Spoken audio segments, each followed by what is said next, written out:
Hi everybody, my name is Yana and I have some information that I would like to share with you all today. So, everyone is pretty much losing it when it comes to coronavirus. Either we're laughing at it on Twitter or we're like freaking out about it or we're indifferent. However it goes, I think that if you're like me, you have questions and you just want to know how to possibly prevent it if it were to come your way. Theoretically, it's this virus that's out there, but it's not going to reach me, right? But in the back of my mind, anyway, I'm like, well, maybe I should just be active in making sure that if it does cross my path, I at least have a better chance of not dying, not really being like for real sick. If it were to hit me, I want to know that at least I have prepared my body to fight it off. So that's what we're here to talk about. So to give you guys an overview, if you haven't heard all the news or you're just not really clear about what coronavirus actually is, it's actually a family of viruses.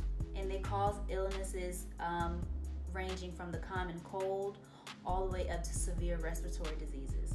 Some of these severe respiratory diseases are the Middle East respiratory syndrome, severe acute respiratory syndrome, and some of the signs of coronavirus are respiratory problems like difficulty breathing, shortness of breath, coughing, also fever. So what I really want to talk to you guys about is if you were to come in contact with the coronavirus, we honestly do not know what's going to happen in the coming weeks.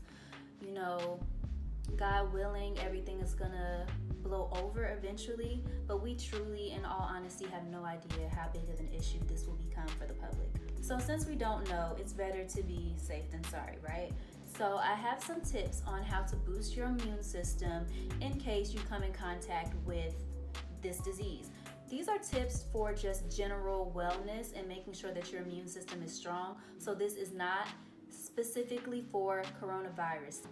So the information that I'll be sharing is brought to you by Dr. Mark Hyman. He's a functional medicine doctor.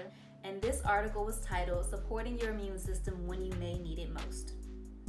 So if you know Dr. Mark Hyman, you know that his big thing is let food be your medicine. So he starts off the article by saying that it's important to drink plenty of fluids. Keep a bottle of filtered water with you at all times. It's better also to drink warmer fluids, so it's good to drink plenty of echinacea tea or ginger tea. It's also important that if you have the resources to make soup from scratch and drink this often. Well, consume this often, and to make sure that you make your soups and broths with fresh vegetables. And you really want to avoid concentrated juices like your Minute Maids, your juices that you know. That's not really real fruit juice. If you are one of those people who you just need your juice, please dilute it. If you can, dilute it up to 2/3 water. 2/3 water, 1/3 juice. Something else you can try is a daily saline flush. That helps to prevent microbes from being able to stay in your nose. You're flushing your nose out. This might surprise you, but another tip to keep your immune system strong is to avoid simple sugars, like you'll find in your typical desserts and treats, also in your refined grains. These simple sugars suppress your immune system even hours after being digested. Another thing you want to keep in mind is to have protein with every meal. This can be lean, clean, organic meats, or if you're more plant-based, you can still eat your legumes, your nuts, your seed. So another tip is to add garlic, ginger, onions, and other fresh spices to your food because not only do they taste great, they have plenty antimicrobial properties that are going to be great in keeping your immune system tip-top. This one should be a no-brainer, but a lot of the time we forget. Eat multiple servings per day of colorful fruits and vegetables. I'm talking from your mangoes to your apples, to your pears, to your leafy greens, strawberries, blueberries, just all over the place, very colorful. Add some flavor to your life because not only are they delicious, they are filled with vitamin A and C and other phytonutrients that are going to help you fight off those diseases. This one is super important, also neglected a lot of the time. It's to get plenty of sleep. I know if I can help it, I need to get 7 to 8 hours of sleep at night, or else I ain't really no good to anybody. So get plenty of rest, because if you think about it, your body needs to be recharged.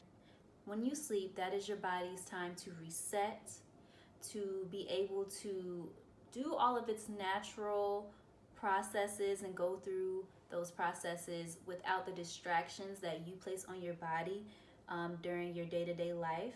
If you think about it, like boxers, do you think they go out into that ring to fight without getting adequate rest? If they do, they're crazy. So your body also needs time to rest and recharge before it can fight what's out there, including coronavirus. And also just be mindful of the rest that you give your body when you're awake.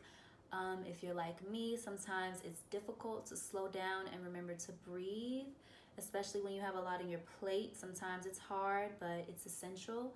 So just set aside at least 2 minutes in the morning, 2 minutes at night to focus on your breathing. Just take some deep breaths. Take it in, let it out.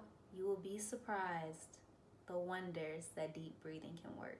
This one, last but certainly not least, get regular exercise, people. It's so important.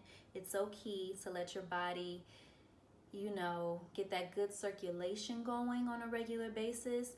If you're like me, you work hard, you don't have a lot of time to exercise always, you have to get creative. If you need to walk around while you're eating your lunch, that 30 minutes per day that you spend on your phone or on the computer, that you could spend doing some circles around the block, just utilize whatever time you have to give your body all that you can, because it's important. It could be the difference between life or death. We don't know. Stay safe out here. And that's pretty much all that I want to share with you guys from the article. Some things that I want you to keep in mind though: wash your hands regularly. I don't care. It's just time. It's time to get more mindful about what we do in public spaces. If you out with me, you will notice I rarely put my hands on anything in a public space that other people touch often. No handles, no doors, no condiments, no anything. Like, call me bougie, but I'm walking around like this, like touching stuff. I'm with a napkin in my hand. I don't play. In the bathroom, I touch nothing with my bare hands. So that is something to keep in mind. And if I feel like I have to in the moment, I am scrubbing down, honey. So wash your hands. Be mindful of sneezing. It's controversial now if you should sneeze into your elbow or into your hands, because you can wash your hands, but then that's also more contact. If you sneeze into your elbow, less contact, but it also stays there. So just use your own discretion, but just be mindful and careful no matter what. And this is a tip that I saw on Instagram, actually. It was pretty interesting. So to everyone out there who is walking around with surgical masks, I commend you for being conscious about your health and doing what you feel is best to protect yourself. However, let's think about this. If 10 people are on a subway train in a cart, one person in the middle is sick. If the 10 people around them have on masks, but the one person in the middle does not, that means that whatever germs that person has, if they're coughing, if they're sneezing, those droplets are getting into the air, and they're now on your clothes, healthy person, and they're not only on your clothes, on your mask, on your hands, on your phone possibly. And then what happens when you go home at night and you take it off?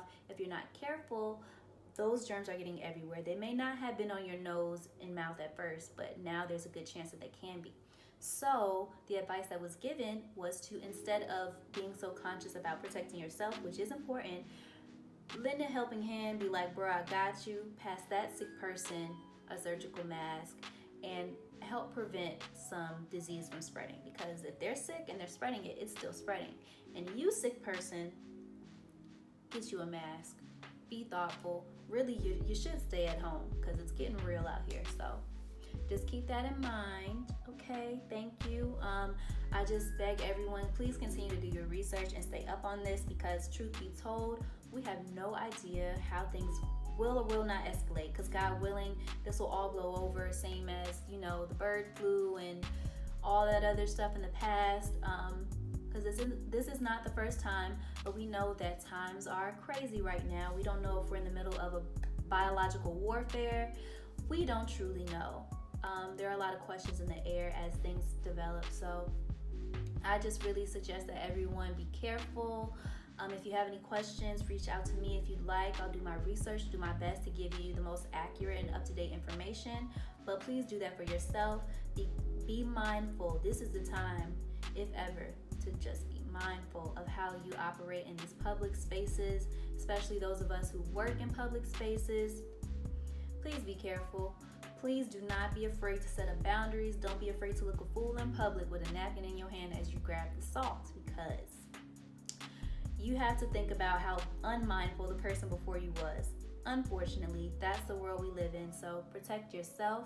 If you see someone in need, help them. And I hope that this video was useful to you. Let me know. Comment, like, subscribe, but really just wash your hands. That's the main thing I want you to do. You ain't gotta like this, but you need to wash your hands.